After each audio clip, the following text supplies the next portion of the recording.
Iraq में बवाल मचा है। अति सुरक्षित माने जाने वाला ग्रीन जोन इलाका, जहां संसद भवन और तमाम सरकारी इमारतें हैं, दूतावास है, रणभूमि में तब्दील हो चुका है। अब तक 20 लोगों की मौत हो चुकी है। हालात को देखते हुए पूरे इराक में कर्फ्यू लगा दिया गया। ये बवाल मचा है शिया धर्मगुरु मुक्ता अल सदर के राजनीति छोड़ने के ऐलान से। मौलाना के संन्यास से नाराज उनके समर्थक सड़कों पर उतर आए हैं और ग्रीन जोन में घुस गए। वहां सुरक्षा बल और मौलाना समर्थकों में झड़प हुई है। इराक से जो तस्वीरें आ रही हैं वो काफी हद तक श्रीलंका से मिलती जुलती हैं। श्रीलंका की तरह ही इराक में मौलाना समर्थक राष्ट्रपति भवन पर घुस गए।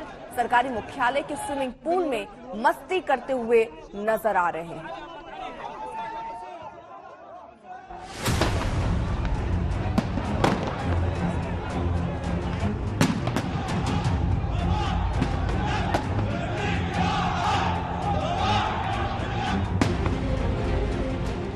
बगदाद में बेकाबू हुआ बवाल।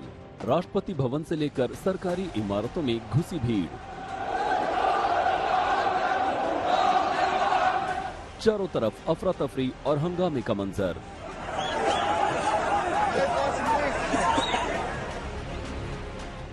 सोमवार को शिया धर्मगुरु मौलवी मुक्तदा अल सदर के राजनीति छोड़ने के फैसले के बाद इराक में हालात तेजी से बदले। मौलवी मुक्तदा अल सदर के समर्थक बड़ी संख्या में सड़कों पर उतर आए। प्रदर्शनकारियों पर काबू पाना पुलिस के लिए मुश्किल हो रहा था। तस्वीरें देखिए। ये राष्ट्रपति भवन का स्विमिंग पूल है, जहां सैकड़ों लोग नजर आए। कई जगहों पर धर्मगुरु के समर्थक और इराक समर्थित लोग आमने सामने आ गए। हिंसक झड़प में 8 लोगों की मौत हो गई। ग्रीन जोन में मौलाना के समर्थक एक हफ्ते से धरने पर थे। राजनीति छोड़ने की खबर आते ही इन लोगों का गुस्सा भड़क उठा। ग्रीन जोन इलाके में मंत्रालय और दूतावास है। यहाँ हो रही पत्थरबाजी और बवाल के बीच अमेरिकी दूतावास के कर्मचारियों को हेलीकॉप्टर से ग्रीन जोन से बाहर निकाला गया।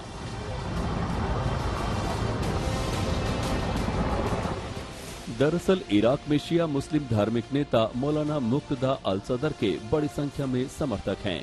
सदर की पार्टी इस समय इराकी संसद में सबसे बड़ी पार्टी है। पिछले साल अक्टूबर में इराक में चुनाव करवाए गए थे। इसमें शिया धर्मगुरु मौलाना मुक्तदा अल सदर की पार्टी ने 329 सीटों वाली संसद में 73 सीटें जीती और संसद में सबसे बड़ी पार्टी बनकर उभरी। लेकिन मौलाना सदर ने अन्य दलों के साथ मिलकर काम करने से इनकार कर दिया था, इसलिए गठबंधन की सरकार का गठन नहीं हो पाया। फिलहाल वहां निवर्तमान प्रधानमंत्री मुस्तफा अल कदीमी के पास देश की कमान है। सदर समर्थक इराक में जल्दी चुनाव कराने और संसद को भंग करने की मांग कर रहे थे। सदर ने ट्विटर पर पोस्ट किए गए एक बयान में लिखा है कि मैं अपने फाइनल विड्रॉ की घोषणा करता हूं। फिलहाल झड़पों की घटनाओं के बाद इराक की सेना ने देश में कर्फ्यू का ऐलान कर दिया है। प्रदर्शनकारियों से ग्रीन जोन छोड़ने की अपील की जा रही है। आंसू गैस के गोले छोड़े जा रहे हैं। करीब 1 महीने पहले भी बगदाद में हजारों प्रदर्शनकारी संसद में घुस गए थे। कुल मिलाकर इराक एक बार फिर राजनीतिक अस्थिरता के माहौल में घिर चुका है। आज तक ब्यूरो। तो आज इराक में जो हालात हैं वो श्रीलंका जैसे, कुछ महीनों पहले ही आपने श्रीलंका में भी वैसे ही हालात दिखे। प्रदर्शनकारी राष्ट्रपति आवास में घुस गए थे। ये 2 तस्वीरें सर हम आपको दिखा रहे हैं।